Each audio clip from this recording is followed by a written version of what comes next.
Yeah. Vainglorious Vanguard. Knowledge born. Yeah. United front. Tell it. What you want, what you want, what you want. To the Knowledge Radio. We in here.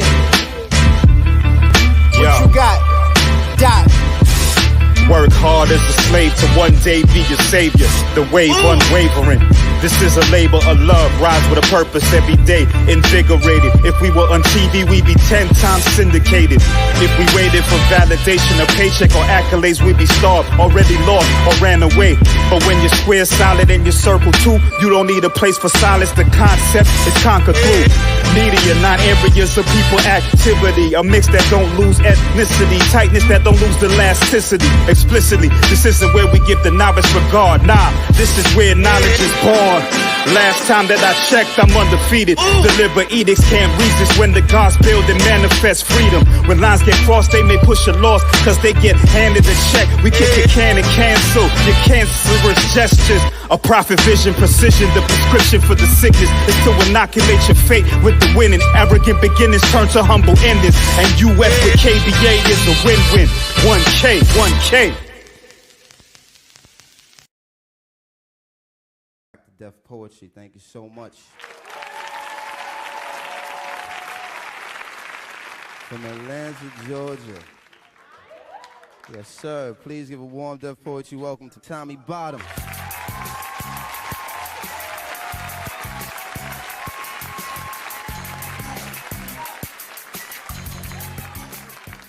Alright. Now lyrically, my game is nice. I can steal a rhyme without your mind and sell it back to you for half price. I might even do it twice. Cause see, I spit precise, powerfully poem paragraphs that penetrate the pituitary gland and make your mind expand. Make you understand there's a very so hot between slinging rock and trading stock. See, this basic economics. Buy low, sell high. Your price determines what demand meets supply. See, most of us don't want to admit it or even hear it, but see, being a drug dealer is the epitome of the entrepreneurial spirit.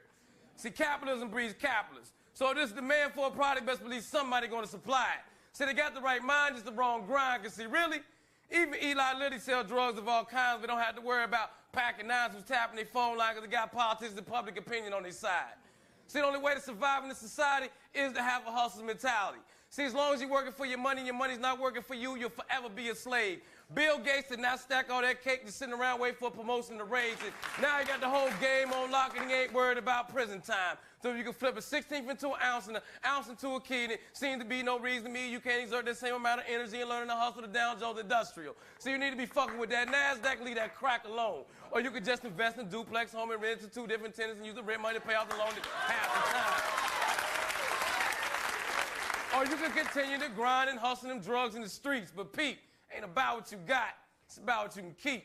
You see, when that task force sweep, best believe they're taking the cars, the rims, the beats, the cash, the crib, and the platinum Jesus piece. End up getting sentenced to a 10-piece and get released and try to look for peace, but you can't get you a piece because that felony on your record got you marked as a beast. You got to go back to the streets so you can cop you a piece, so you can take you a piece. That's why the streets don't see peace. That just one of the many vicious cycles to compromise the struggle. Now, understand we can't all do it like Dr. Heathcliff Huxtable, so don't stop hustling, just change your hustle. See, America is designed for to get rich. There's a million and one ways for to get paid off in this bitch, and most of them is legit. Just find the market you want to target, produce a service and or a product, and your revenues minus your expenses is going to equal your profit.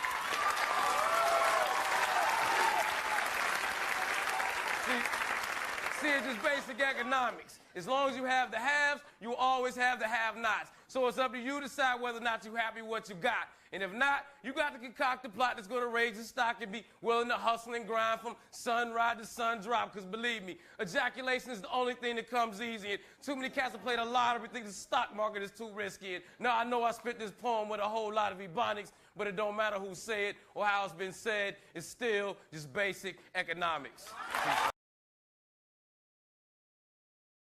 May appear a confusing blur of activity, each ant doing its own thing, but it can't be. Somehow the ants coordinate their actions so that large insects are overwhelmed, killed and carried back to the base. Peers is dying and my people are suffering.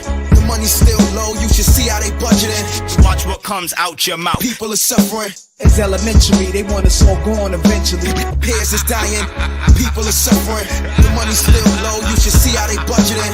Peers is dying, and my people are suffering. Cause the money's still low, they want us all gone eventually. I swear to God, living in this economy's like a robbery. The government taxing me when they owe me for my property. You niggas act like you happy to live in poverty. When I feel like a king, I gotta make these fools acknowledge me. I'm royalty and loyal to the feeling of it. The contrast make it look thuggish. We talk, walk, and look rugged naturally. Nothing sad to see, we all a part of this tragedy. I'm mad at you, so why you mad at me? We headed for the times of the 9, watch out 6. Sun cycle on the rise, moon cycle out the mix. Living on this planet of the snakes and the crucifix. Pardon yourself as I unk my way through, marching with my A-boom goon, making my debut. Like great balls of fire, nothing could save you. In these replenishing times, I honor my dead, making my ancestors proud when it's off with your head. Does my pencil possess potential to change mentals? Yes. Show what you can in this pack with the essential less. What is essential to keep it as sharp as a ginsel? Yes. What is essential to keep it like a temple? Blast, alter the temple, keeping the beat simple and fresh. While they whimper and rest, I'm intuition like the simplest gas. Into tradition, I'm on a mission until I transition to give the up and coming a better existence. I seen a beggar scorn reaching for a point or two. The older we get, it switches up the point of view. And they anointed you, leader of the free world. Desolate minds refined to the B-girl. The most benevolent is evident who I be. Graffiti on the wall, the crew, Drew Ali. Zoo to our key, shifting on the paradigm. Raise the vibration, then go prepare the mind. Define magnificent red gem, dig deep. The omnipotent, all-seeing, I just peep. The game plan, I pray for niggas, amen. Fat Sharpie, spray can, I'm made man. The suede bands, no street skate, no beat taking. For Pete's sake, he's a beast quaking, the scene shaking. No mistaking, the ants conquer the elephants. FTP, RBG, the rest develop.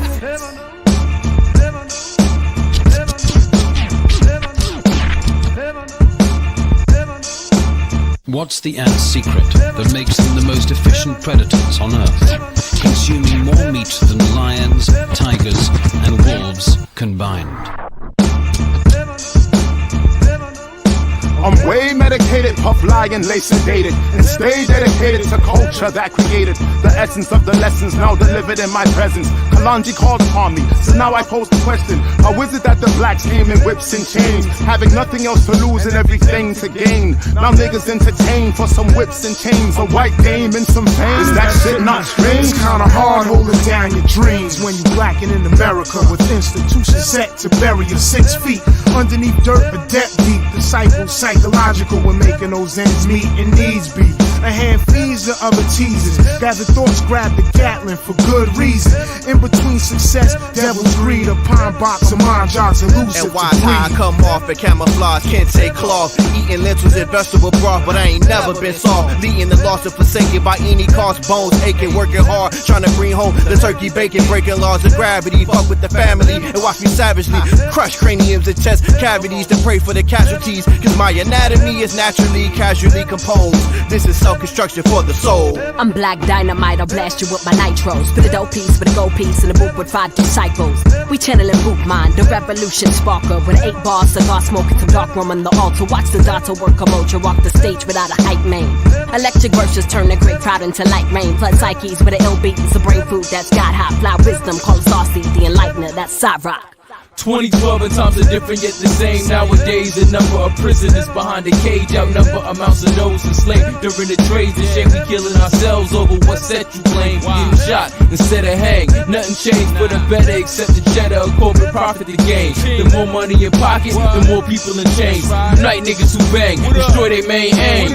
It's all connected, form a web like an Anzi.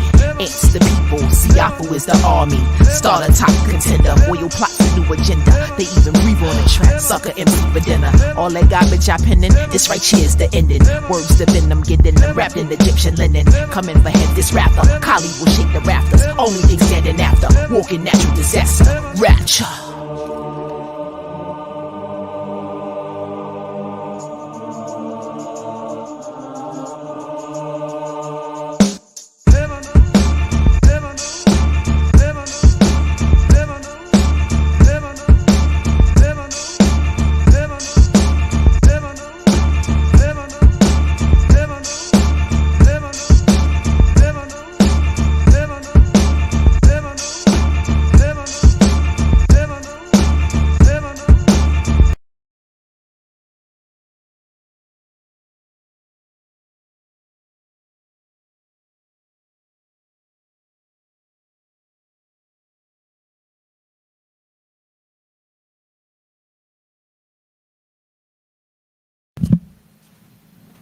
Right, y'all. Peace and light. We back here on another Monday evening for another thought-provoking, mind-altering experience entitled Conservatively Speaking, broadcasting live every Monday that we could broadcast around 10 p.m. Eastern Standard Time. So we're going to welcome the mastermind behind this prolific series.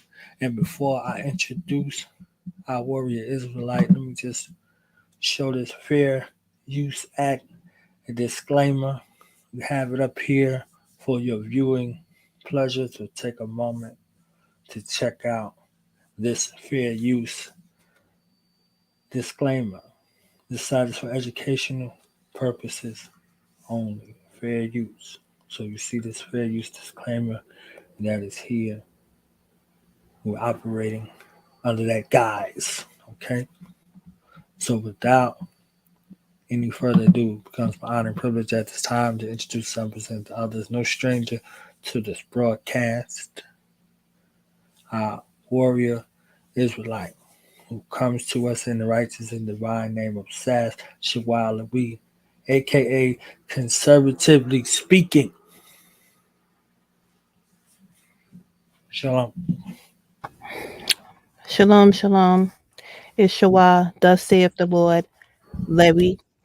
And another thing about that fair use, we're not making any claims or we don't have any opinion on any of this stuff. We're just sharing this information. Just a little house cleaning, because it can get real ill. And if it seems like I'm getting real ill, I'm really not. That's for the algorithm. Okay. But shalom to everyone. Shalom, shalom. I am excited about this topic that we got going here. It's really interesting to see what you chose as images for this graphic here. And I guess we can get into it. I want to bring kind of the upside to, how do you say it? I want to bring the upside to instead of the bad stuff. I'm gonna bring some good stuff, instead of the bad stuff. And I hope that I'm able to do that. So yeah, what's good? What's good? What's good? What's good? What's goody over here? You know what I'm saying? It's 10-ish, 11-ish, you know what I'm saying? So I'm feeling shining, you know what I'm saying? I'm feeling shiny. I gotta get that scripture because there's a scripture that says what's good, like that saying. So I gotta get that. I'll have it for next time. So that's ours. And there's nothing new under the sun that was already said. They just brought that back, like how we bring stuff back. Right. This is the remix. Mm-hmm. Yeah. Yes. Yeah. So I'm excited. And wherever you want to start, we can roll with it. I want to start with this. I want to start with this graphic real quick. Black privilege. What that? That's my card right there. You understand? Yeah, what that? Yeah. Like, they say we got cards that we play, right? You know what I'm saying? So slide my card, my calling card. Mm-hmm. Mm-hmm. Let me tell you something. And it's working today. That's a good thing. It's working today. We're finally being put, behind the scenes, making some changes. And I hope it stays that way, where, we're not being demonized so much in the media. It's pretty nice at the moment, but that could change at any moment depending on how they want to switch things up. I could feel it coming, but for now we're gonna chill and just enjoy it. But yeah, that black privilege card is dope. But yeah, you're excited too? Most definitely. You said I to got get my into card it? ready. I was so excited about the subject. I started running over this car right here. That's me up there. You know what I'm saying? You know what I'm saying? Jumping on the car, on the core. Right, right. So we're gonna just go through try something new to see if it works. So I came across this video of this heathen over here trying to flex um on a brother who was trying to explain um Is Mohammed. I'm a legal immigrant from. he's trying basically he was trying to flex on a brother who was trying to explain what it is to be black to somebody who is white, right? It's Right. something that they can never understand, right? So when they don't understand things, they want to bring um measurable I guess evidence. They want to use numbers, Yeah. to kind of get their point across, even though it's a lie. They'll lie, they'll use something that they heard or whatever. And I'm saying he heard it because I was not able to find it. But yeah, this is what they do um when they genuinely hate you. Not only do they hate you, they are jealous of you. They want to be you, and this just goes to show this. Um the nerve, The nerve. the nerve of this comment. Mm. You know, you're only here because of us. Right. And that's facts. And that's facts. So If he we could wants just to hand through real quick, just looking at everybody's face, right? yeah, there you go. Everybody's face is saying everything. Look at Mhm. this guy with the glasses on it, and he's like, "What the fuck is he about to say right here?" Like, oh my goodness, what is he doing? Oh, What is he not doing? not he's not doing it again. Oh, Right, right. And come on. then this devil right here next to Ab, him is like, yo, okay, Ab. Chill, Ab, chill. That's Abdul. Okay, right. He's Abdul, right? So he's next to him, like, oh yeah, I don't want to hear this. And then the guy's holding the microphone. His facial expression is completely on guard because he has no clue what this guy's about to say. You see what I'm saying? So right. like there's these nonverbals are screaming. Like the dude with the glasses look terrified. Like, oh man, they're gonna kick me out of school, blah blah blah. They're gonna send me back to my country. Okay, I'm over here. I'm just a student on a foreign exchange student here. That's what he looked like in his face. He looks terrified. So, He does. And because I rock with the First Amendment, I'm okay with what he says. But we have to understand that what he's saying is a lie. He's basically he's tripping because of the black privilege that he's experiencing, that he just experienced. Okay, he's able to come out and he's able to, you know, uh, use anecdotes, because I'm gonna call it anecdotes, because it's not something that can be measured. It's something that we experience as black people, and a lot of black people want to deny it, in front of company, but they know exactly what we're talking about, when we say uh something, we experience racism. They will, the opposition will say, well, I'm not saying that racism doesn't exist. Okay, so are you listening to what I'm saying? I'm telling you I experience racism, but then on the other hand, oh, you can't prove that you're racist. You can't prove that you didn't get a job because of racism, but you do understand that racism exists. That is the devil playing games. So I don't like getting into conversations with people who play games. That's a game. So um we do accept uh we do take experiences as um as a primary source. Okay, and as long as Black people understand that your experiences is something that you experience, first and foremost, you were there, it happened to you, and you're explaining what happened to you, that's a primary source, and there's credibility in that. Okay, it's accepted on a scholarly level.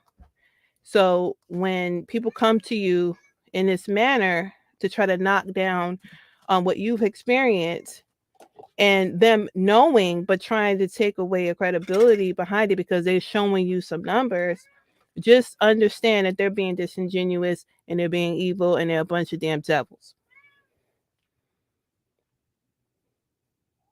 That's right. All right, so we're gonna roll this, and look at this guy's mannerisms. He could not wait to hop on the mic and get out this brother. But all right, we're gonna play this.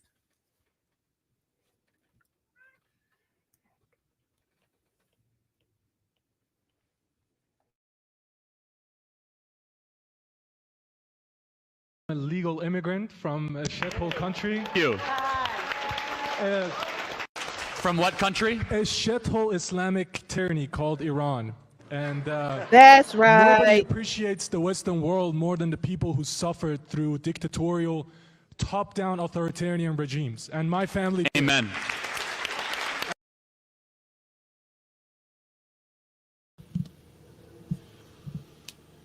I just wanted to see and note out the mannerism shift from everybody that's next to him now. Now the guy went from looking at him to looking away. Like, no, he didn't just say that. No, he didn't just say that shit twice.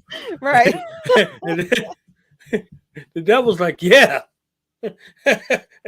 Amen. Amen. And now the guy who's holding the microphone, he's in a secure space now. You see, his mannerisms wasn't like that at first. He's like, oh, yeah. Oh, yeah. All right. You have the floor. This guy, listen, this guy hates himself. He hates that he is where he comes from because he's doing exactly what he says he doesn't like, trying to tell somebody else what they should think and what they should feel, and then over there calling them names. You know what I'm saying? Like, you know, getting at, you know, he didn't get at them yet, about but the place of their birth. He's a traitor to his own kind. Of their foremothers and forefathers. Who's supposed to take you serious? Mm-hmm. You see what I'm saying? Like, who's supposed to take you serious? That's right. You're deeming your cultural and your political representation. You are an ambassador here to that nation. So the nation, the outside nation, is going to look at your nation based off of your representation. Right. You are misrepresenting your nation and your cultural upbringing that got you to where you are, for you to have the ability to come to America and talk this shit that you're talking, spewing this stuff that you think everybody wants to hear. So you're going to try to disarm them by putting this out. You look like a fool and you sound like a coward. So he loves white supremacy. That's what he's saying. He left his shithole country to come bow down to white supremacy. Hey, I agree with that. That's, shithole country. Hey. Right, it is. It is. Yes, it is. Yes, it is. Absolutely. I wouldn't want to be over there. Let me tell you something. That is hell, okay? That is hell on wheels. It's hell, all right? Ain't nothing over there. I wouldn't want to be still there. Nervous. He still looks nervous. He looks terrified now. The other guy went from looking terrified to shame. He feels disgraced. So this that one in the back over there, right, right. That's Krishna over there.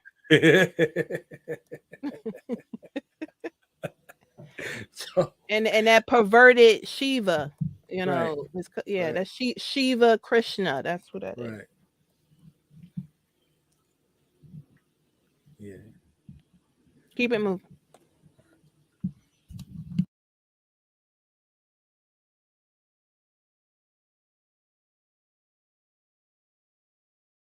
That's point number one. Point number two is that that's point number one. Point number two is that the gentleman in the back through dictatorial, top-down authoritarian regimes. And my family... Amen. That's point number one. Point number two is that the gentleman in the back doesn't know how spoiled he sounds when he talks about racism in America. Brother, the African-American community is the 18th largest economy in the world. You guys have twice as money as my whole nation. Do you hear the sarcasm? He went from looking at the stage, being terrified, to the, I can't believe you even said that out of your mouth. You see what I'm saying? Like the sheer shift in his nonverbals communicating in the front versus his nonverbals communicating what he thinks somebody he's attempting to, do the one-upsmanship. Yes, how dare you ish on white supremacy that raised you, that birthed you? How could you? Right. and then gonna lie. And then gonna lie. That's a whole lie, which nobody challenged. But 18th largest economy. The guy looks again in the world. He's looking at him. He's like, what? Why you lying, bruh? Look, you're embarrassing to stop. Look at Krishna over there. He's like, Yeah, no. he's like, yo, bruh, for real.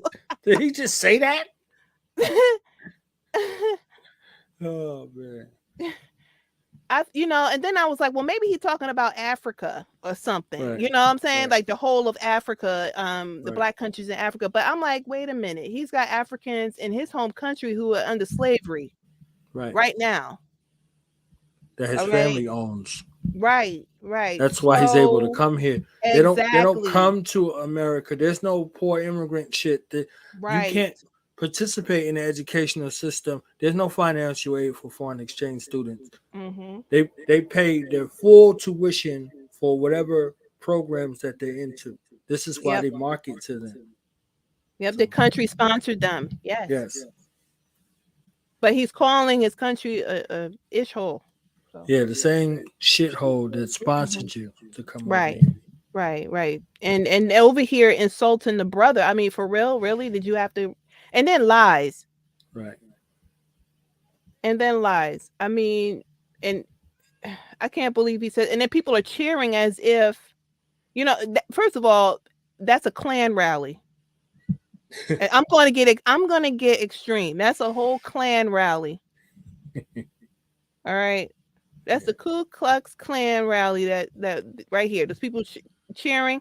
That's supposed to be a room of intellectuals or people who are in college, young people in college or whatever. They know nothing. Right. Obviously, they know nothing. They know hate. That's why they're cheering. They know hate. But when you ask them, because I've seen these people on the street asking white people about black people, why are they in the condition they're in? Well, they don't have the resources. They don't have the money. They have poor schools. They don't have education. They don't have. Well, if you know all of that, then why you married at the brother for, what I'm saying? We didn't hear what the brother said, but I'm sure that he's saying what other black people are saying about our condition and how we feel and how we're treated, in this country. Okay, racism exists. Then he said, "My brother, right? Because he's being disingenuous and he's being a bastard." Yeah, you remember in Get Out where the father was like, "My man," and then the devil was like, "And my father with that my man stuff, my man." Like it's the same, reference right here. Mm-hmm. How could you call somebody your brother and then disrespect them in the next breath? So we start doing this poor and oppressed people all over the world talk because we the only ones talk that stupid ass shit. There's poor and oppressed people all over the world, and we need to unite against tyranny and oppression. Mm-hmm. You're not included in this conversation. He don't give a fuck about you. Mm-hmm.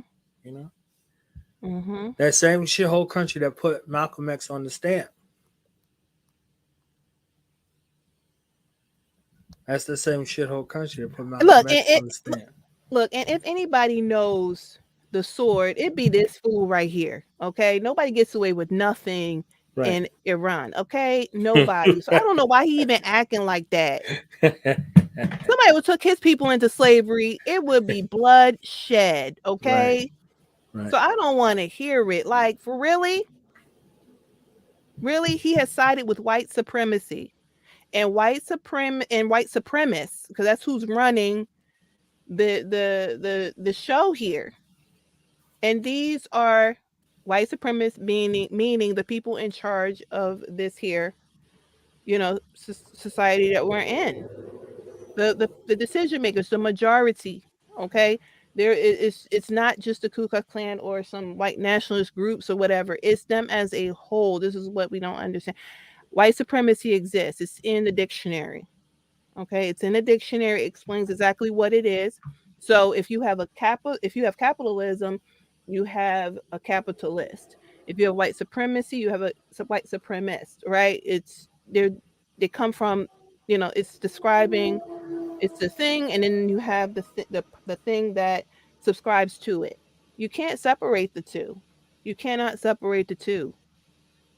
And they do it. They assert white supremacy every day without saying it the way that some groups are able to say it, or who don't give a damn, right? Those groups out there who don't care, they will tell you what. Look, I'm dealing with them before I'm dealing with the people in the dark, because tell me who you are, show me who you are. You know what I'm saying? I have more respect for them than I do these people hiding. All of them are white. You got a uniform on. Right. All of them and their minions, because this guy is a minion. He can never go back home after what he just said. I bet you he don't have a plan to go back home. He don't even realize he before the world. He thinks he's in a closed setting. You see what I'm saying? Like, he thinks he's in a closed setting, and he can add that commentary, that social commentary, because that's socially acceptable. So he doesn't look like a threat. So he doesn't look like a fucking terrorist. You understand what I'm saying? Hey, so all of these things to try to disarm, just like, I'm just, I hate where I come from. I hate who I am. And I hate that religion, that gutter religion. You understand what I'm saying? Like, this is how you're trying to paint this picture, but you're trying to paint the picture not for yourself at the expense of somebody black. You see what I'm saying? So you have to disarm that shit too. So it's like, oh, no. I'm no boss. I'm not. No, y'all's a boss. I'm not with the no. You understand what I'm saying? So this whole display, this debacle right here that we're looking at, is crazy. So he's trying to rid himself of his own stigma. So I mean, because that's a terrorist. Somebody look at him, regular, like, right. It's one of those Islamic terrorists from Islamabad, and he's getting his ass whooped just like this Hari Krishna over here, just like Krishna. No, I'm from India. No, I'm from Pakistan. Yeah. I'm No. not from Iran, right? And when the pandemic hit and the colleges was closing, it was like, y'all got to go home. Y'all can't stay on campus. They was afraid. I mean, they were going cray. And then guess what? The Congress had to come and pass a law, because Donald Trump was like, you got to get your ass out. You got to go. We got a pandemic. Only Americans. Y'all got to go home. Which was the right thing to do. Okay, but then we had, those traitors. The traitors come out and passing, a law saying, let them stay in this country, while the pandemic is happening or whatever, giving them rights. So, they don't want to go home for a reason. There's a reason why they don't want to go back home. Okay, and do school from back home. They don't want to do that. There's reasons for that. What Tupac say in Poetic Justice? He was like, we got our own country. He said, why y'all asses keep sneaking out then? Exactly. There you go. That's what they don't want it, because they're hellholes. Okay, they want what our ancestors created. Okay, regardless of how it became, however it started, it was us Their blood runs through our veins. That was us. Regardless, there's no way around it. And again, the only reason why he's able to even come over here and he's tolerated is because of us, right? That's it. So that they'll have people like this to come and ridicule us some more. That's all. You know what I'm saying? So we can't get. This is what they do. They are extended so much opportunity. It's not even funny. Right. They keep the hidden hand hidden. They get direct help. We have to get help going through the political system. The money exchanges hands through politicians, and you know what happens with that. So yeah. So anyway, we're gonna let this play out, and because I think we did enough of that. This speaks for itself. The hatred or whatever, but we better than him. I mean, obviously, he said it himself. We're the 18th largest economy in the world. I guess that's what he believes. I'm gonna just take him at his word. So we better than you and your hellhole country.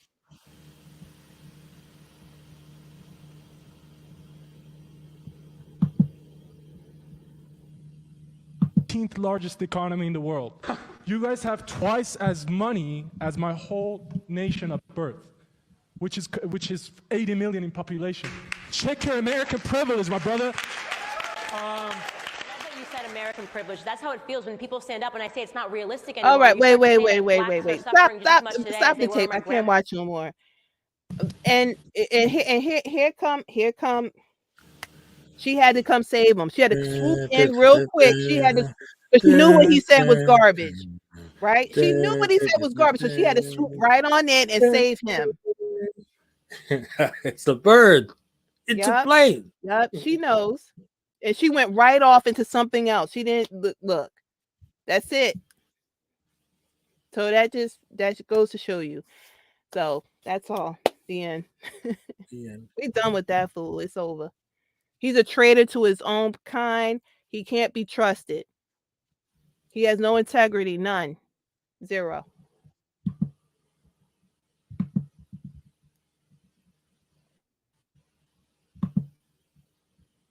All right. So,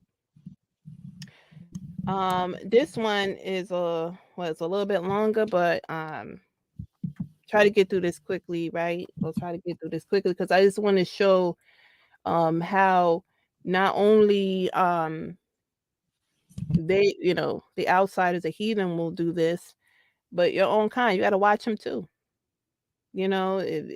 Some people are okay with, Mr. Roy, are you with us again? I can't see it. There we go. My bad. I had to get it together. This technology ain't so great. Yeah, we got check. We're gonna check this out.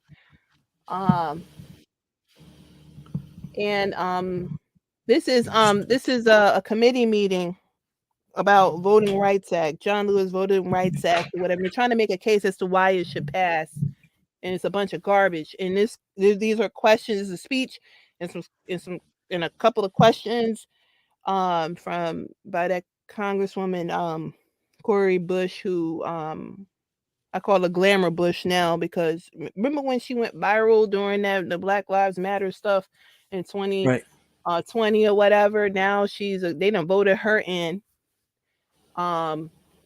She is all about destroying the Black family, so keep that in mind. Usually the background that she's in has the rainbow flag, and also the Black Lives Matter flag and the American flag in the back. She's all for that nonsense. So just keep that in mind. She's out of St. Louis, and they put her into power. This is the same person who pays $200,000 a year for security while defunding the police in Black communities who are there to help defenseless Black people. So while the hood getting shot up or whatever, there's no police, to kind of help, alleviate some of that. You know, the police presence is just not there, putting our defenseless in harm's way, children and women, families, the elders, and things like that. Just she has no problem with taking away the protection or whatever protection that we have for ourselves, because we're not, you know, in the ghettos. You know, there's no, especially in urban areas and states like mine, you can't really own firearms like that. And if you shoot someone and it's a legal gun anyway, you're going to jail. So that's the type of, you know, so black people don't even deal with guns like that, you know, legal guns like that, because of that reason as well. So anyway, we can go on with this. I want you to make the commentary on this guy here, because I wasn't even paying attention to him at all. So yeah, he's very important. He is looking uncomfortable. You know what I'm saying? He a Yes. Democrat, and he trying to push this whole racial discrimination thing, and That guy all this other behind crap. him is a former U.S. Senator, Republican, born January 4th, 1896. He died at 73. This bastard was 73 in 1969. So when we start looking at timelines, these timelines are important. So you can clearly see that he's talking out of both sides of his face. You see what I'm saying? The political double talk enshrined behind him, and this is where he chose to sit to hold this committee meeting. So you see that there's no difference. He's just showing you the political double talk. That's probably why he was doing all that fucking stuttering, because he was who have you been talking to? That's what he sounded like. That damn guy from Sixth Sense. You see what I'm saying? So Everett Dirksen, gotta pay attention to some of the stuff that's going on. As a Senate minority leader from 59 to 69, a decade of the most pivotal time in the United States, in the fucking world. That's Somebody right. who was born in 1896 was in charge. He was making decisions.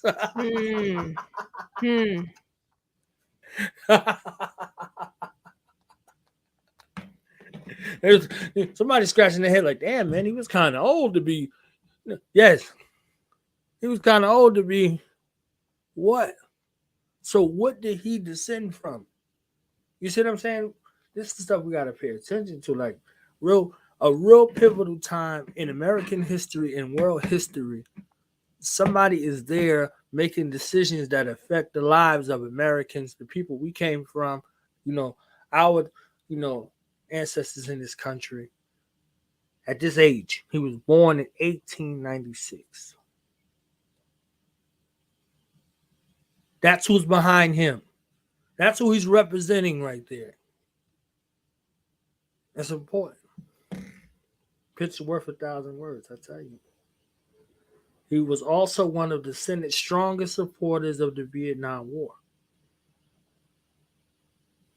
Look at the political game. This is a master of both sides of the neck right here. That's why he has him up there. It says that he helped write and pass the Civil Rights Act of 1964 and the Civil Rights Act of 1968. What else was passed in that time? The Voting Rights Act. Yep. That's where we at. You see All that from a damn picture, and we didn't even hear a stuttering ass talk yet. A deep. That's all, folks. So yeah, hopefully this works. I just wanted to posit that in the conversation. I gotta pay attention to where people sit, how they sit, what they sitting by, because it'll tell you what they're standing on if you ain't paying attention.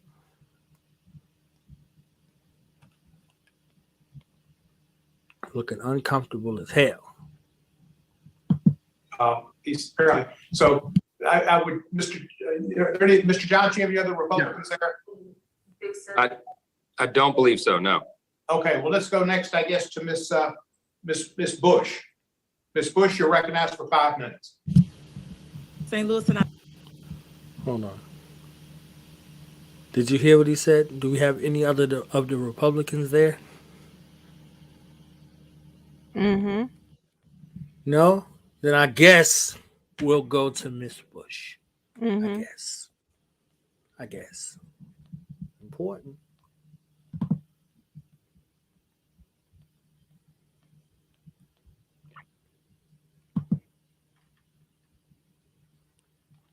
Well, let's go next, I guess, to Miss Bush. Miss Bush, you're recognized for 5 minutes. St. Louis, and I thank you, Chairman Cohen, for convening this important hearing. We are all in the midst of a moral crisis, and we know that. Last night, the nation watched as the United States Senate failed to advance legislation that would protect our fundamental and constitutional right to vote. And I know you had a point in there, so I wanted to stop it right there. I know you had a point. No, she didn't. She didn't finish. Okay, you want to finish first before you go into it? Well, I mean, what I want to say about this part is what she means. Right here, she was last night. The nation watched the U.S. Senate who failed to advance legislation that will protect our fundamental and constitutional right to vote, and for what? That's what she says. Yeah, that's what I want to know. For what? What are they voting for? For what? Because I'm not understanding how our constitutional right to vote, is that what, the 15th Amendment is being violated? I don't see how. And the going forward, you won't know how because they never explain it. But I will get to that when we get to that. But go ahead, keep going. Is this somebody that looks oppressed? I did have a question. No, she's not oppressed. No. She made it to the top. We made it to the top. Now we're here. Yeah. So, yeah. She was put there. I'm sorry. She was put in front of Black people, and they fell for it. But go ahead.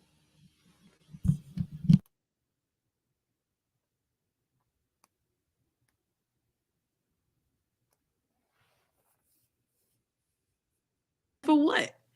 Because of fear, white fear, because of power, white power. Fear that if and when we empower Black people, that will somehow disempower white people. That if we empower brown people, the brown community, that will somehow disempower white people. White people, especially white wealthy people, have long exercised control over our democracy because the mere idea of Black folks possessing even an ounce of political power is viewed as a threat to the status quo. So to those apathetic white folks who have yet to welcome love and welcome anti-racism into your hearts, my question for you is this: what are you afraid of? Are you afraid that we will end redlining? Are you afraid that we will deliver universal health care? Are you afraid that we will end police violence, that we will end the racial and gender wealth gaps, that we will provide safe housing for every single member of our unhoused community, that we will end our forever wars? Are you afraid that we will end mass criminalization? Are you afraid that we will dismantle the comfy white supremacy that many benefit from? Because that's the world I want to live in, and that's the world we should all want to live in. W.E.B. Du Bois once wrote, if there was one thing South Carolina feared more than bad Negro government, it was good Negro government. And perhaps this here is the fear that we will build the kind of political power that is just, that is equitable, and that will lead to transformative policy change. Mr. Henderson, can you please explain how current voting rights challenges, if left unaddressed, are not only a danger to the participation of Black communities, but also a danger to the overall health of our democracy? Thank you, Congresswoman Bush, for your question. And you are absolutely right. African-American voters historically have been the canary in the mine. Pause that real quick, because, yeah, okay, so this guy is nervous. I was reading somewhere that in the body language, if you're swaying back and forth all the time, it's a sense you're that you are showing signs of nervousness. He doesn't even believe the nonsense that is coming out of his mouth. He's going to say that being black is like being a canary in the mine. He used that analogy for black communities and such or whatever. But listen to the nonsense, because it's coming. The nonsense is coming. Because once again, it can't just stay black, because it doesn't make sense if it stays black. If I'm making any sense, you understand what I'm saying? Perfect sense. We can't keep things 100% black, because the argument they're making will not make any sense. He looked like he wanted to jump out that damn window. Yeah, I mean, and he's talking nonsense, and then he gets extreme, like how I said that was a Klan rally earlier. Yeah. I got extreme. He gets extreme too, and he's being disingenuous. But I'm gonna let it play out, and then I'm going to talk about and just pull some. I'm gonna pull. I'm gonna pull this article, because he's wrong. He's wrong, and he needs to he needs to go to hell. Okay, he needs to go to hell. He needs to die and go to hell. Clearly, he's in hell right now. Yeah, on this he camera. needs to die and go to hell. What he's spewing about this voting rights thing is just it's unforgivable. It's unforgivable. But go ahead. This is his answer to her question. And we have yet to understand what the voting rights challenges are. We don't know what the challenge. She didn't tell us what it was. She went and stole out of Martin Luther King Jr.'s one of his earliest speeches, which he grew out of. Okay, she went back and she basically declared war on the white race. She did. She just declared war and then tried to make it seem nice. You know, she was very. She's inciting violence. You are absolutely right. African-American voters historically have been the canary in the mine. Their treatment as a group has helped establish the standard by which we evaluate voting rights on behalf of all of our citizens. Obviously, a recognition that other groups have experienced discrimination is important. I think Tom Sines and others have established the effect of discrimination on Latino voters. We've seen the same with Asian American and Native American voters, and subgroups like individuals with disabilities and older Americans often face challenges. However, the use of racial considerations in trying to decide who is entitled to vote has created a pernicious system that indeed, as now being assembled, does reflect what I think is a Jim Crow 2.0. I know Mr. Nobile disagrees with that characterization, but I think there is ample justification for the use of that term, and it is not hyperbolic. My own sense is that democracy is very much in peril right now. I think we have seen that in very significant ways. And I think the failure to enhance protections for all voters, as has been noted previously, will undercut the power of American democracy to survive the challenges we face today. All right, stop so it there. much, Mr. Henderson, and thank you. Okay, so this fool, right? She asked, how is this like a detriment to the Black community? He says the historical treatments of Blacks has helped establish the standard by which we evaluate voting rights on behalf of all of our citizens. What does that have to do with Black people? Then he goes straight into other groups experience discrimination. I cut him off right there. There's nothing more to say about it. There is no detriment because there are no voter rights challenges for Black people. Last time I checked, Black people can vote. I don't know any Black person that can't vote or who gets discriminated at the poll. I haven't seen it. I don't know anybody of it. I've looked everywhere for the complaint. I've not seen it. All we get is what happened back during the civil rights era. That's all I get. That's all I get. But he goes on to say that this is like Jim Crow 2.0. He said that, right? That's what he said. He said that. Now, am I sharing my screen? We got to stop the video. Do you want to want the video or you want the screen? Yeah, stop the video, and you're gonna have to go back to the video because I want to show this. Because what is Jim Crow? What is Jim Crow? The practice of what? Segregation, right? Right. That's what it is. So what is he talking about? Look at this article here. When I saw this, I was like, oh yeah. I was like, that's right. I was happy about this. I was so happy about this. White Republicans, conservatives came out. They could not wait to share this, to show the hypocrisy of the Black community and Democrats, right? Principal segregated students into Black-only classes in Georgia. Federal complaint says this Black principal down in Georgia said that the majority of children in her school are white. She only had a handful of Black children. They were feeling intimidated, nervous. They couldn't learn in an environment with a majority of children. So you have one Black child in a class full of white children. They weren't thriving. She moved them all together, and guess what? They started thriving. They felt comfortable amongst their own. So she kept them that way. This principal is Black. It's a Black woman. The school name is right there in the article. The article is August 15, 2021. It's pretty new. Right here. Here's the article right here. Black mom was mad because her child was segregated. She said nothing about, she didn't address anything the principal said. The children were not thriving in those classes. They did not feel comfortable in those classes.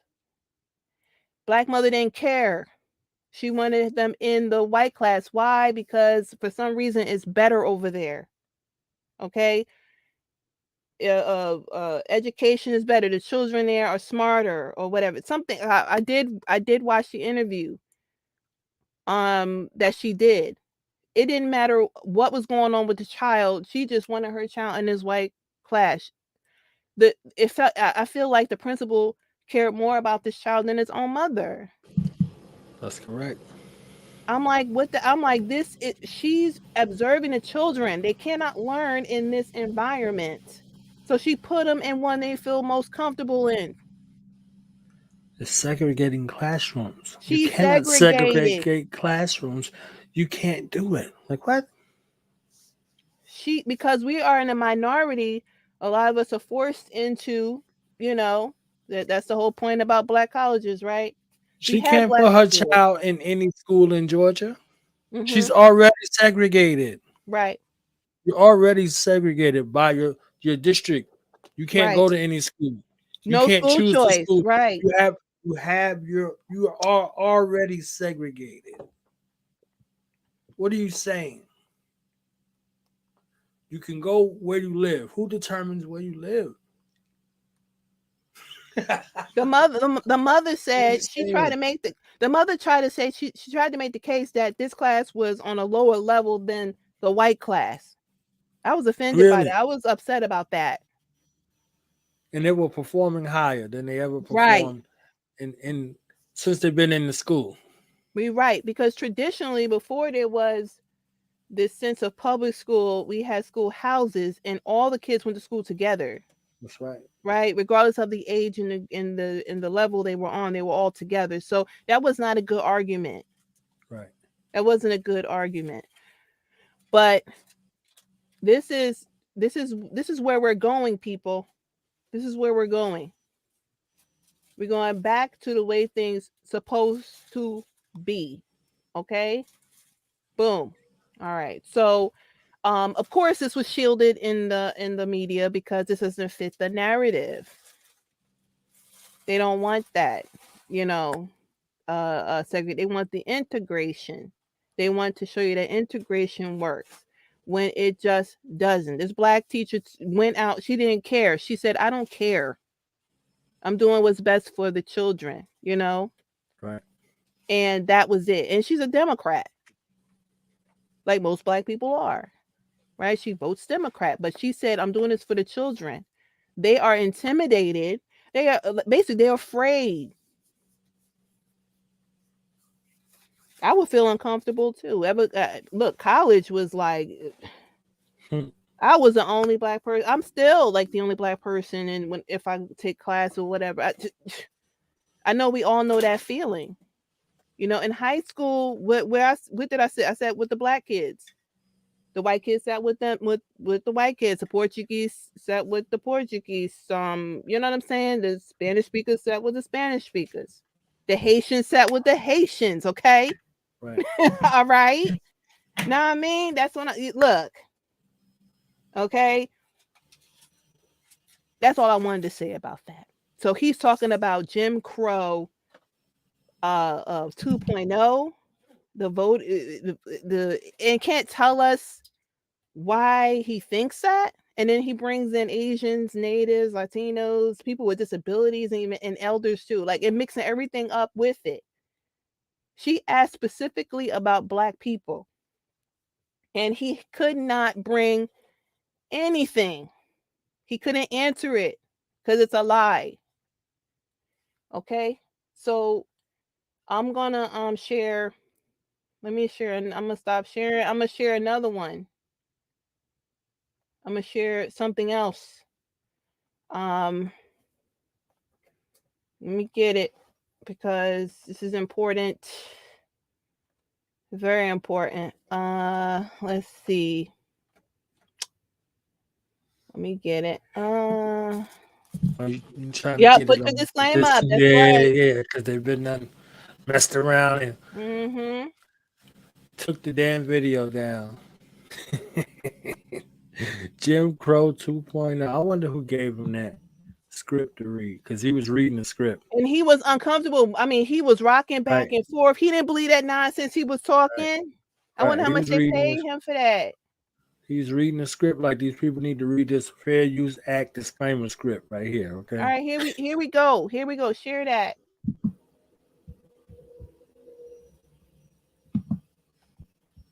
Right here from census.gov. Record high turnout in 2020. Despite pandemic challenges, 2020 election had largest increases in voting between presidential elections on record. So I'm going to scroll on down. I'm going to scroll on down. Here we go. Boom. Voter turnout by race and Hispanic origin. Stop.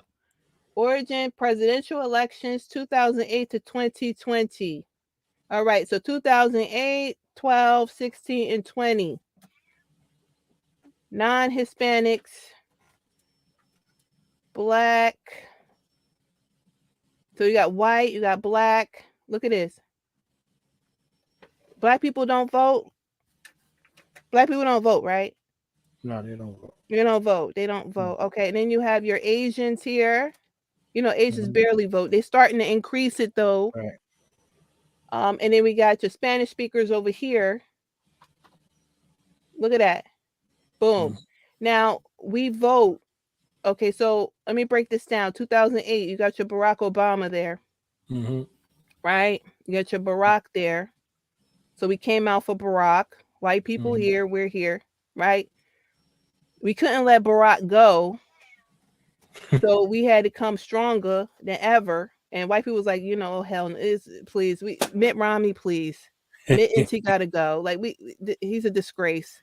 He's a Democrat. We're not voting for that. So they let Barry have it. Then we got 2016. For some reason, we hate Donald Trump now.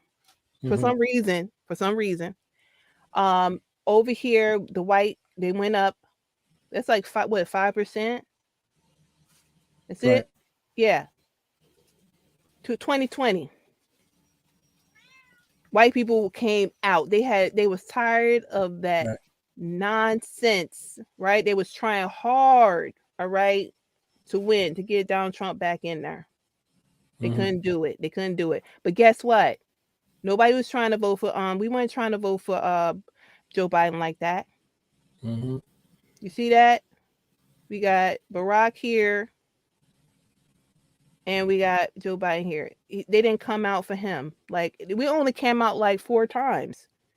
We came out in 1984 for Walter Mondale, 1992 for that Negro Bill Clinton.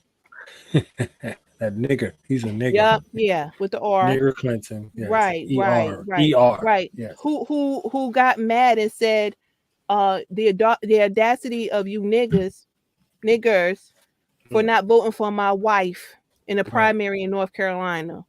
How dare you? Yeah. We own you, okay? And how dare you betray us? How dare you? Right. And vote for Barack Obama? There's nobody who came out of nowhere, right? And then, Then Sleepy said, if you don't know who to vote for, you ain't black. Right. And it was all here trying to justify it to me. Yeah. What that meant.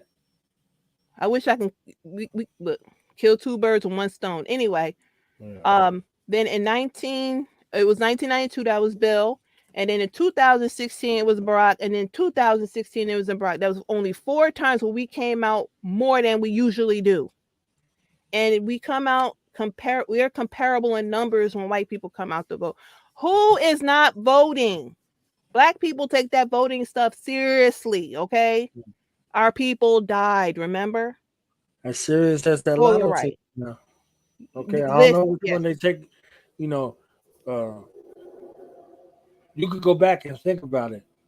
What was on everybody's wall? Martin Luther King and John F. Kennedy and White Jesus. Mm-hmm. You see what I'm saying? So we ain't got to look far. Walter Mondale. I mean, we came out from Walter Mondale. That I mean, he's a straight up demon. I mean, he was chilling with J. Edgar Hoover and Lyndon B. Johnson. Okay, he was chilling hard, and we went out and we supported him. Even though he lost, thank God. You know what I'm saying? Good for you. I'm glad you lost that one. Okay, but we never went back out again. Never went back out again until 92, until Bill swooned us, and then this Negro that speaks well came out of nowhere, and so we had to go for that. But for the next time we go, the next time I don't vote. I voted this year for this governor's race because we had to do something. We had to outlaw this, this current governor we had. But unfortunately 40,000 votes was found somewhere and then we lost it. But guess what? I'm gonna be back at it again, okay, to make sure, I don't like people, black people don't like people telling them what to do. So I don't even know why they even voting for Democrats if they are going to vote, right? These people want to ruin your life. And this is how they do it. Government inserts themselves into your life and they destroy you. Remember the Oracle said, you are a bastard. And Agent Smith said, well, you would know, Mom. Yep, Mom. That's right. You would know, Mom. Yep. Malcolm X said, leave us alone. We don't need you. Leave us alone. All you need to do is make sure that everybody is doing what they need to do according to the Constitution, and that's it. That's it. Black Panther said the same thing. My Shiro, Dr. Julia Hare said the same thing. Thomas Sowell said the same thing. Nobody ever prospered from policy. No one has ever prospered or became wealthy due to policy. Okay? So, if you are going to vote, you're going to vote in the benefit of the Black community, meaning less government interference in your life so that you can be able to do whatever you need to do to thrive. Thomas Sowell said that you need the right conditions, the freedom, okay, to build and create the wealth, to create and build wealth. If you don't have the right conditions and you don't have the freedom, you're not going to be able to do it. And Black people, we don't have the freedom to do it because we keep voting against ourselves. We keep voting for more of that nasty, vile government cares nothing about you. So I just wanted to show that from census.gov. We do vote. There is no suppression. I have yet to see what it is, but I went through and I did some research to find out exactly what they were talking about. Like, what are the excuses? You know, I saw on a Bernie ad, you know, Bernie, the socialist, Democrat, and basically, what they said was they mentioned things out of the civil rights era, poll taxes, literacy tests. That was all outlawed in 1965. They mentioned Bloody Sunday. See, this is how they get you. They found some brown immigrants and a black woman siding with feminism to be in this video. That one white woman was talking straight up about feminism. She didn't say nothing about black people. She didn't couple herself with the black woman, but the black woman coupled herself with her. That campaign ad was a disaster. Right here it says, how can someone, and they asked this one, the brown one asked a question. She said, how can someone who have visual impairment going to vote by mail? So what do you want us to do? What do you want the government to do about that? If you can't see and you can't vote by mail, what? I don't understand. Isn't that a crazy question to ask on a campaign ad? It is. That's crazy. Like, that doesn't even make any sense. That doesn't make it. So that's voter suppression. Okay, when you have somebody that's blind and you tell them to vote by mail, I guess that's what she's saying.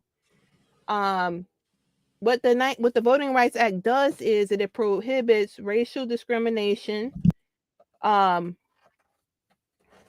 It says voter suppression tactics remain prevalent today. That's what they're saying. It prohibits racial discrimination, but they said suppression tactics remain prevalent today. So so then they went down with the taxes is that we're now wanting to ask you for voter ID. Black people have ID. I don't know any black people who don't have ID, who can't get an ID, who don't know what it, like. Do you know anybody without an ID? Everybody got an ID, right? Black people the first to show an ID, okay? Unless you don't want to be ID'd, okay? Sometimes we don't want to be ID, but we can show an ID. It's not that we can't get one, or somebody didn't give us one, or we don't have the money, or we're not smart enough, because that's what Kamala Harris said. That we're just not smart enough to, and we're in rural areas and we're just dumb and all that stuff. And that's a black woman, by the way. That's I 3 guess. days in jail. Right. 3 days in jail if you can't produce an ID. The second one was, one of the other taxes was, it was making it difficult to register to vote. We have Rock the Vote, right? I mean, they come hard. Puffy come hard every season with that vote thing. I mean, it's easy to sign up to vote. You could vote anywhere. You can register anywhere. I'm not understanding. They was texting me. Okay, I don't even know how they got my number. Yeah, see, okay, they were texting me like, "Hey, come on. Hey, what's up, man? Hey, how you doing? Hey, it's me again, your friend. Okay, are you gonna vote? We come give you a ride, man. We come pick you up, fam. You understand what I'm saying? Your phone. Yes, calling your phone, phone. leaving messages, email, spamming you. You know what I'm saying? It was spamming you. So, they mentioned gerrymandering, which I'm going to get into because those are lies. They said purging the voter rolls. Well, I mean, you're supposed to clean up your data. As a data scientist, I know that you're supposed to do that. You cannot run clean statistics with bad data. If somebody dies or somebody moves from out of the state, that needs to be cleaned up. Voter rolls have not been cleaned up in some states in many, many years, or if at all any. Right? Because it's controlled by the state, and the state lacks. Okay, any state government agencies, they just, they're lackluster. So, it's nothing wrong with wanting to clean up your data. I mean, companies do it all the time, and data people get paid a lot of money. Analysts, people who are data scientists, anybody who's dealing with data understands the importance of cleaning up your database, right? And they make a lot of money too. It says here, cutting early voting. We found that to be incorrect. You know what I'm saying? Like they pushing it, looking at one state, but if you compare them to other states, some states that you wouldn't think had, didn't have strict voting laws have them, while the ones they're pointing the finger at don't have strict. You know what I'm saying? So I don't know what that's about. Then it says closing polling locations. I don't know what that's referring to.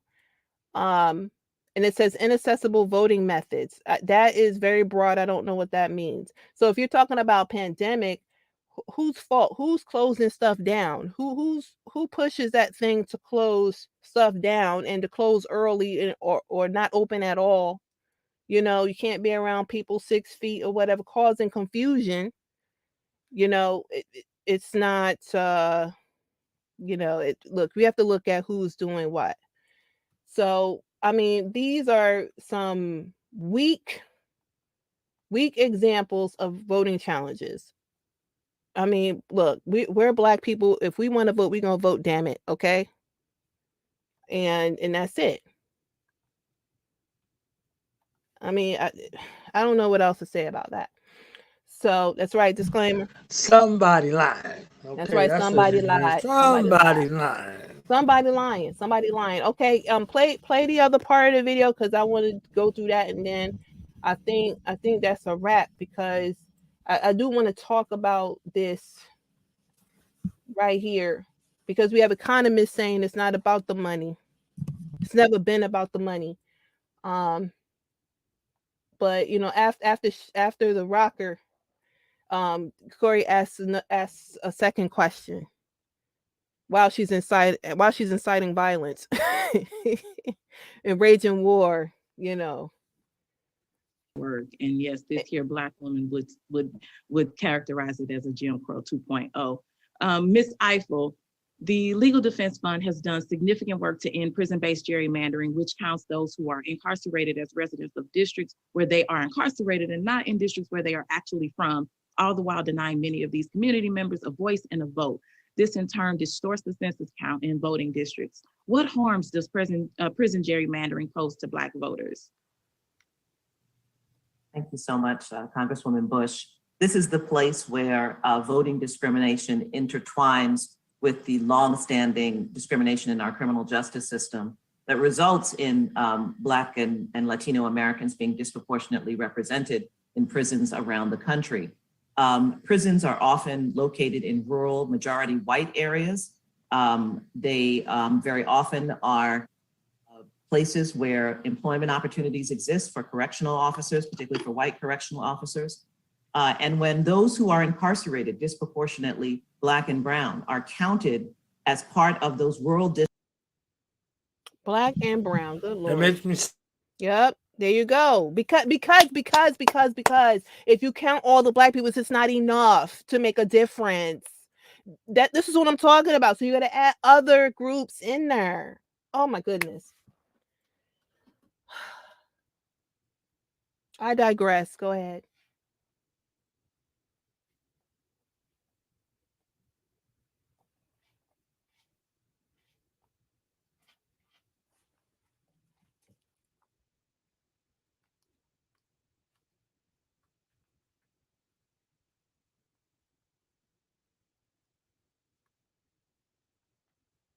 Did you fall off? I don't hear you.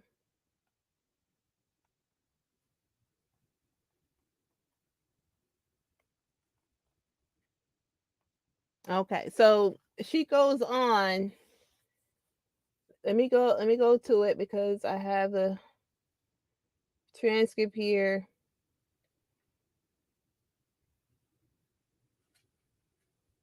Okay, so she's saying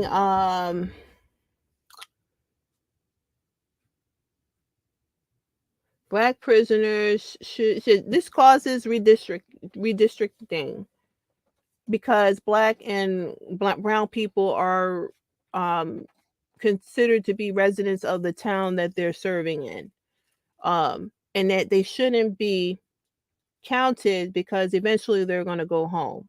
They need to be counted home according to the census. And she says, because let me see, resources. She's saying because this takes away from resources like funding from jobs, infrastructure, entitlement, and social programs are taken away from communities of colors because of gerrymandering. And she said it takes away from the voice away from those in the home districts of these prisoners and benefits the constituents where the prisoners are sent. And it says funds should be allocated to cities like Baltimore City. Now, knowledge fell off, so I don't need to show the article, but I'll talk about the article, and I'm gonna read it for verbatim. It says here, the cities and counties getting the biggest sums of federal aid. This is from Mainstream, it's Route 50 blog, and it was written May 10, 2021. So I'm just going to skip down, and it says the 8 cities with the largest payments are. So number 1 is New York, with 4.2 trillion, no, 4.3 trillion. Chicago, 1.8 trillion. Los Angeles, 1.2 trillion. Philadelphia, 1 trillion. Detroit, 826 billion. Houston, 607 billion. Baltimore, $526 billion. Cleveland, 511 billion dollars. So Baltimore is number 7. They get $525 billion allotted to them. Fiscal year 2020-2021. Another article here by Fox News Baltimore. Baltimore City gets billions in federal aid annually. It says here, according to the website, the state of Maryland received $71.8 billion of federal aid in fiscal year 2018. Baltimore City received $5.44 billion of federal aid in contracts, grants, and other financial assistance in fiscal year 2018, according to the website. Baltimore is just part of Elijah Cummings' 7th congressional district. According to the government website, Cummings district received more than $9 billion last year alone, and more than $15 billion total in the past 2 years. David Williams with the Taxpayers Protection Alliance says the city gets a lot of federal assistance each year. Baltimore over the past 5 years has received $900 million in just operating and capital expenses. That doesn't include the billions of dollars going, he said. For example, $1.1 billion has gone toward the housing authority in Baltimore. Baltimore is a hellhole. I don't know who's been there. I'm talking about in the ghetto. All right. 1.1 billion. Where did it go? Where did it and go? We know Baltimore is one of the most corrupt, like the ones in that list I read. Most corrupt. All of their elected officials have been indicted and charged with felonies for money issues, for stealing money. It says Williams can't confirm if money has been mishandled in Baltimore City, but believes the problem lies within our city leaders. Okay? Baltimore has received a lot of federal money over the last 5 years. The problems in Baltimore is not for lack of money, it's for lack of leadership, he said. Same thing as Thomas Sowell said back in 2011. It's not about the money. You cannot thrive on policy. This money comes down from the federal government through your political leaders, and they do what with it? So this woman right here who tried to answer and make sense out of gerrymandering, okay, trying to say that Black communities don't get money. Oh yeah, Black communities get all kinds of money, but it doesn't go to the people. It doesn't go to the school systems. It doesn't go into the infrastructure. It goes nowhere. It goes into the pockets of who? Those elected politicians' policy. Black people will never get out of their condition because of the traitors. The ones that side with white supremacy, the ones that sit in Congress, the ones that sit on your city councils, the one who, your mayors, your black mayors, all of them. Not saying they're all bad, but hey, look at the record. You can get the court cases, public information. It's public information. And annual reports can't explain where the money went. Article says they don't know where the money went. They don't know if it's for corruption. You should be able to simply look at the annual report, the budget office reports, to see where the money went. You can't find nothing. So it's not for a lack of money. It's not. It's a lack of integrity by who? Our leaders. Destroying us through who? The government, the federal government, state governments, city governments. That's right. So people are gonna say, "Oh, you need to vote on the local. Local is more important to vote than the." No. You only vote when you need to. When somebody's infringing on your rights, on your constitutional rights, you go get somebody else. That's it. That's all they're supposed to do. That's all they're supposed to do. There shouldn't be any handouts, because guess what? We don't get handouts. Everyone is saying that, from what I read, people, that's what they say. Black people on welfare, all this other stuff, blah, blah, blah. We need to look at welfare statistics, food stamps and all that stuff and section and see who really on it.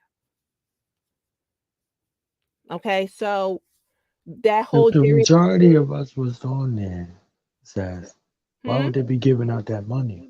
Why would they be giving out that money? Why? That's just simple shit. Like to keep the people hooked. Yeah, that guarantees votes.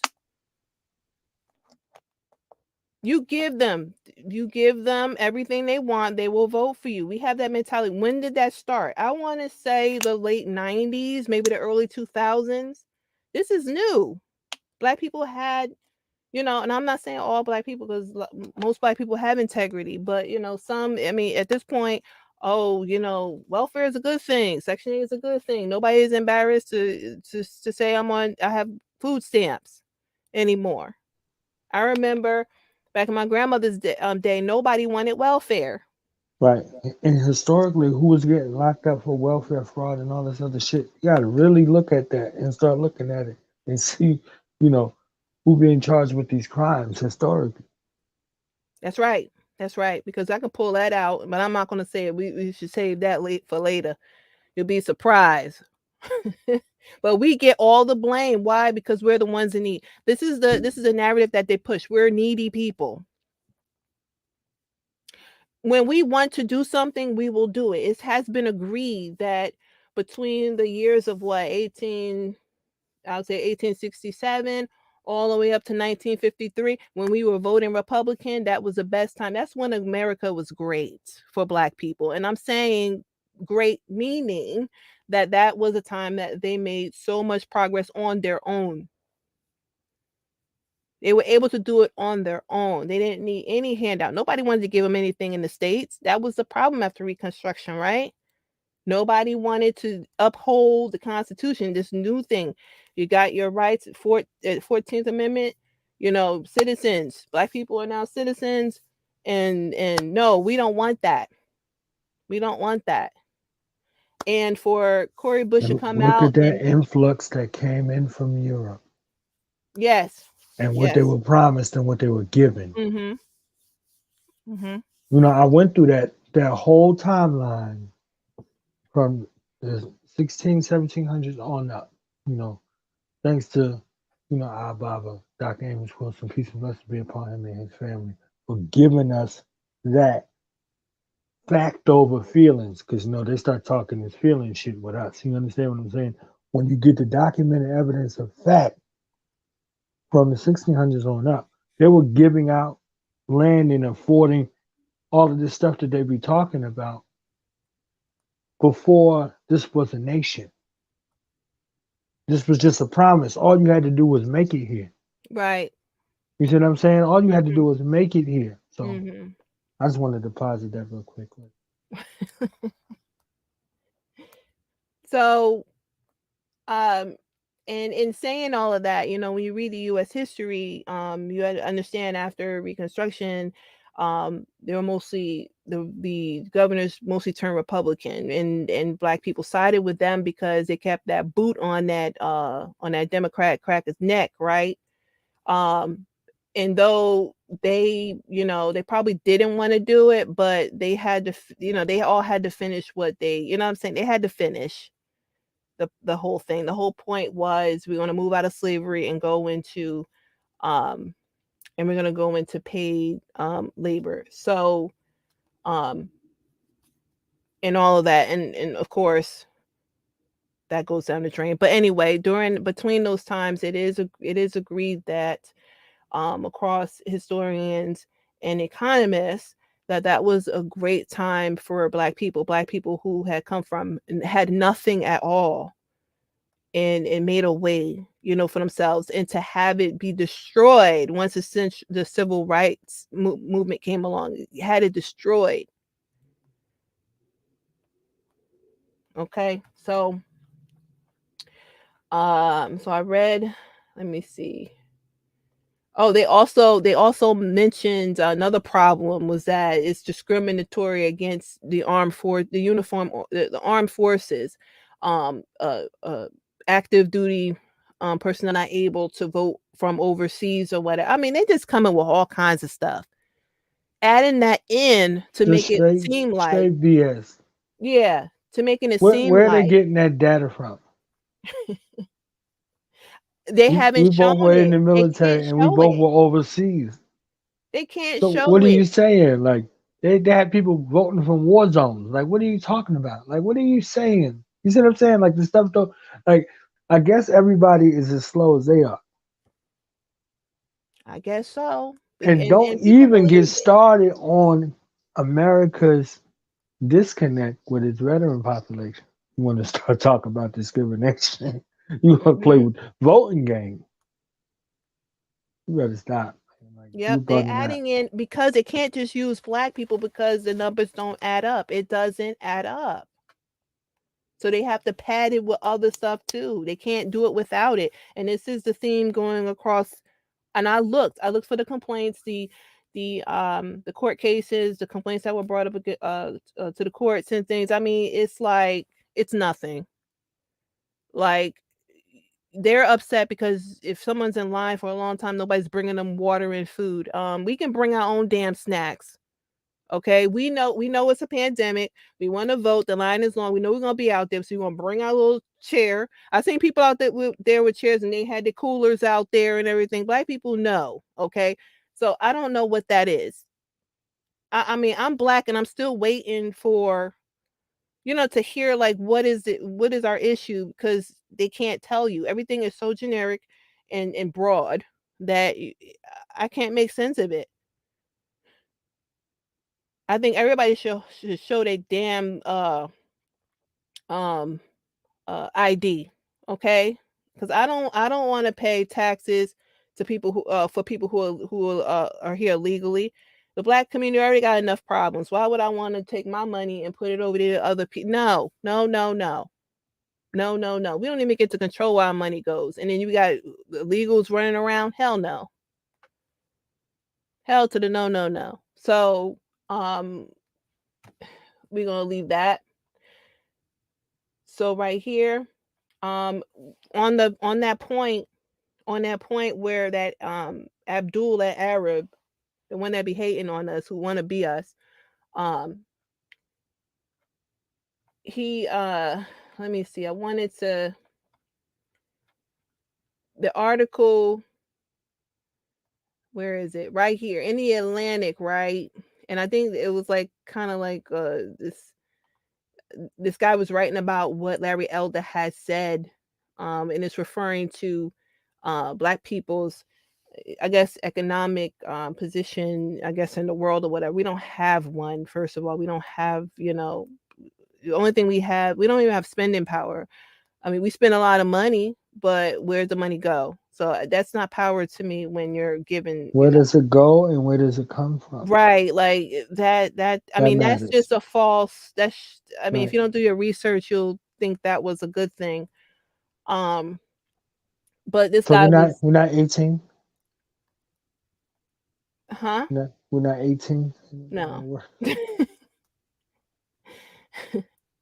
So when that We guy don't said, have the more money than my place of birth. With the right, 2 population times the of money of 80 million Iranians. 80 million. Yes. Hmm. Yes. So when I heard that, I'm like, he's lying. And then of course Candace Owens had to come save him because she knew it was BS. She was right on it too. Get your boy, Candace, get your boy. And she got him. It says here. So Larry Elder says, if Black people were a country, and that's where I start. That's why I stopped.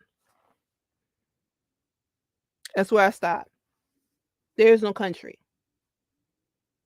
So whatever you're saying after that, it doesn't matter. It doesn't make sense. So we don't even need to go there. There is no Black economy. There isn't any. There's nothing. So he's trying to make the case that if Black America were a country, they would be the 15th wealthiest country in the world. But I didn't even want to go there because I'm saying like it's depressing to even have to, even reading that, if Black America were a country.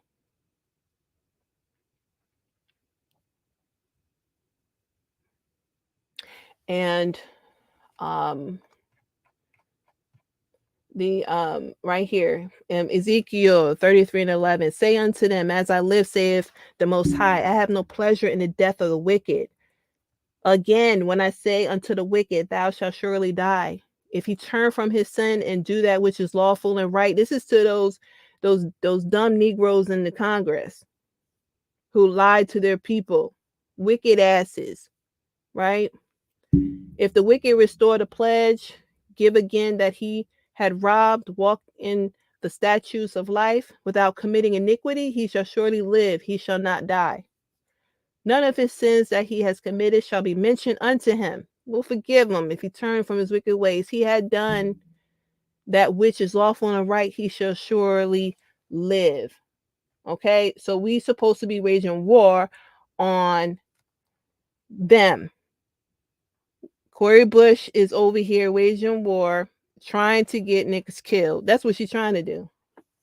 And I'm calling them that because that's who listen to her. Ignorant Black people. That's who listen to her. It's misplaced. It needs to go into these leaders that we have. Once you eliminate them, then we can deal with the actual problem. They are our first problem right now. Them, the corrupt ones. The one wicked of their wicked ways to save their life. Right. Proverbs 10:18, he that hides hatred with lying lips, because he hates his own people. She hates her own people. She represents for an organization that wants to break up the family structure, the nuclear family. He that hides hatred with his lips and he that uttereth a slander is a fool. Proverbs 26:28, a lying tongue hateth those that are afflicted by it, and flattering mouth worketh ruin. She sound good, right? She stole all that material from an early speech by Martin Luther King Jr. when he was green. She won't dare go to 1969. Then what did he say? I integrated my people into a what? I fear that I integrated my people into a burning house, burning That's right. building. That's right. She won't say that. She won't say that. While pushing over here early rhetoric from Dr. King. Early rhetoric that did not work. Lying. Psalms 120:2, deliver my soul, O Lord, because I have to say that when I think about these Negroes, okay, from lying lips and a deceitful tongue, deliver my soul because I don't know what I'm going to do. You know what I'm saying? You got somebody, you got to get down and pray like, listen, it's like, look, I'm about to, Lord save me.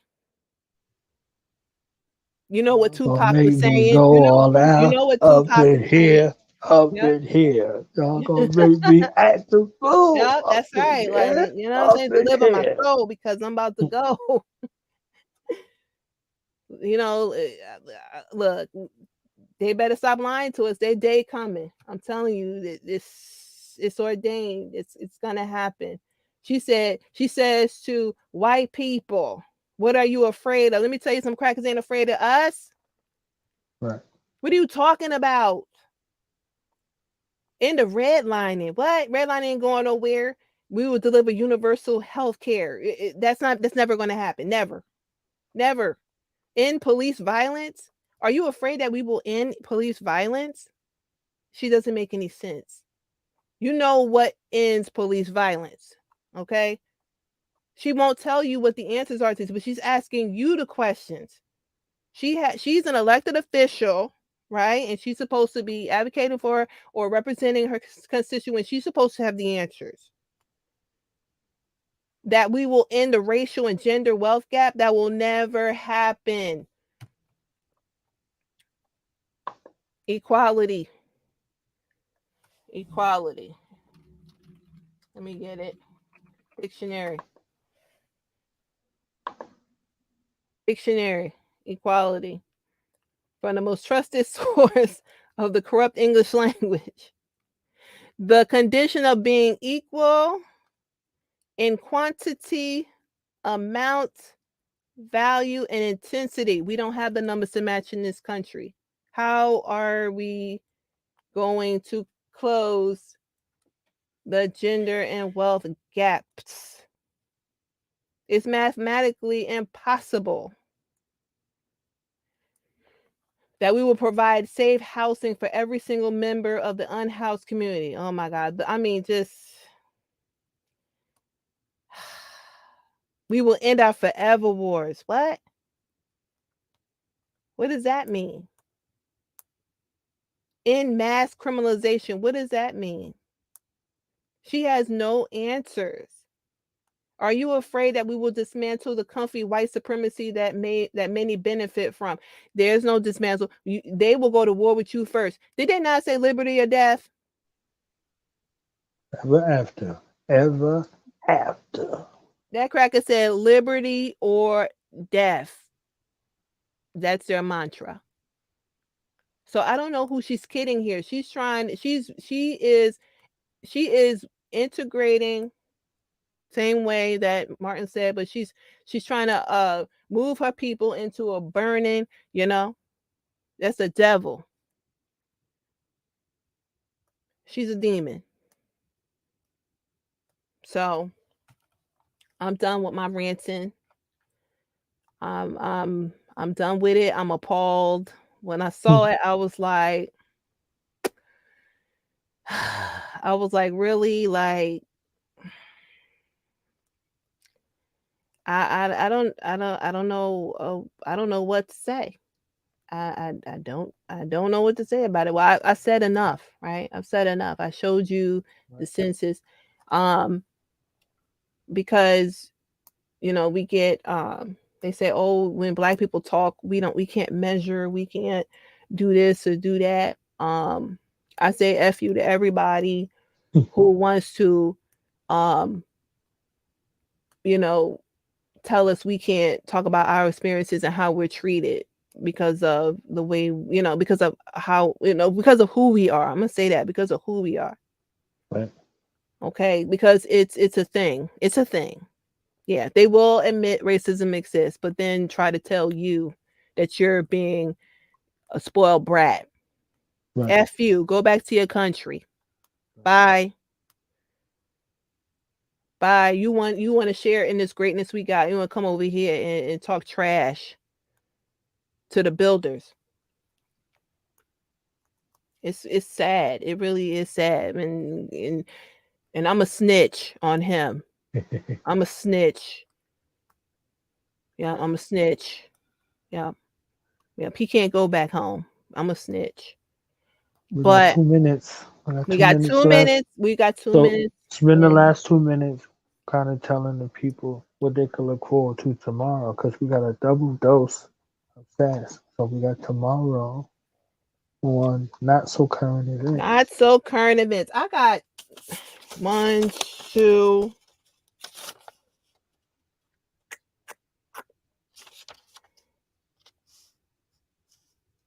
I got two lined up. Obviously, the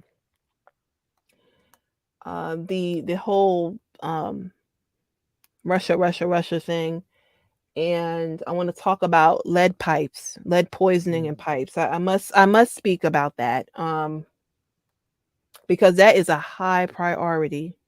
Yes. That's a high priority. Yeah. Hi. Yeah.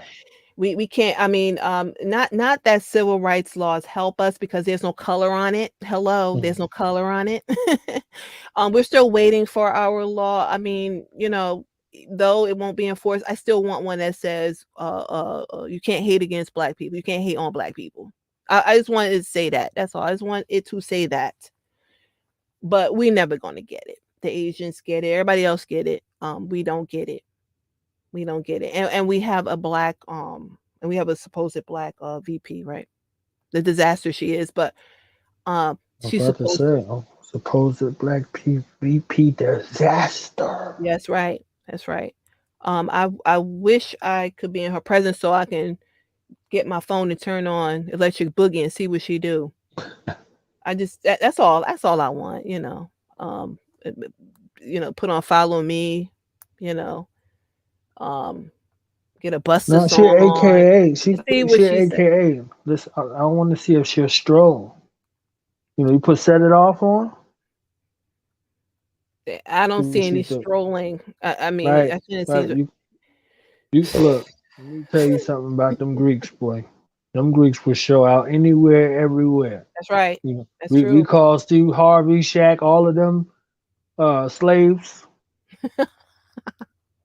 Atomic Dog come on. Them slaves are doing their line step. All of them. Ricky Smiley, all of them. They, look, don't get them deltas and, you know, them, you know what I'm saying? Like, stop playing now, you know. If that's who you were or who you say you are, don't play. Somebody lied. Okay. Somebody's lying. Mm-hmm. Somebody lied. Somebody is lying. Judge Joe told you. Okay, I'm just saying. Judge Joe told you. So I'm gonna bust out. I'm gonna try to find. They have. It's hard to find military maps. Though they can be found. To try to explain this Russia thing and how. And I want to put it. And I want to talk about how it affects the Black community. I do want to talk about that. Some people think that it won't affect Black people, but it really does. Anything that happens in the world actually affects Black people. Always. Ain't them Afghanis your neighbors now? What you talking about? Ain't them Afghanis right down the street from you? Yep. Yeah, so Then they move your mama out and move some Afghanis in? Fuck you talking? Yeah, I mean, look, I don't know. This is what they do. I'm saying. We can save it for tomorrow. Head to head. Yep. Tell them to come on tomorrow. Come on in the room. Come on in the room. Just bust up in the not so current events upper room tomorrow. Not so current. I think I got several. Yeah. I have several. I got one on Walter too because he's just out of control. He's out of control. He's out of control. I want him to stay. I want him to stay where he is because maybe it'll get so bad that it'll have Black people crying out to the Most High God. You know what I'm saying? Right. For refuge. You know what I'm saying? For help. Because look, when I can't get my favorite snacks, I'm cranky. Like, I can't even get my favorite snacks because of the shelves, man. Like, but what I want to know is how come McDonald's never run out of food?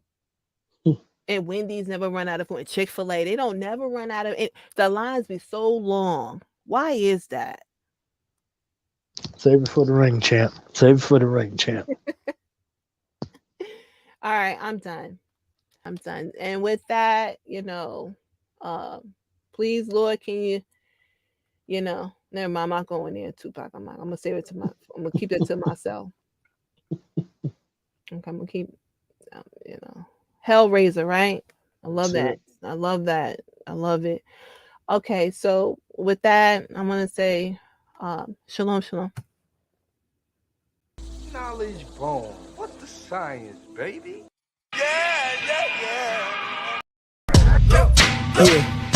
Yeah. Now we gonna tell them. That in front. We tell them like this, yo. I'm an African. I'm a African. I'm an African. I'm a African. Yeah, y'all like that? So no more. This man's mind is open.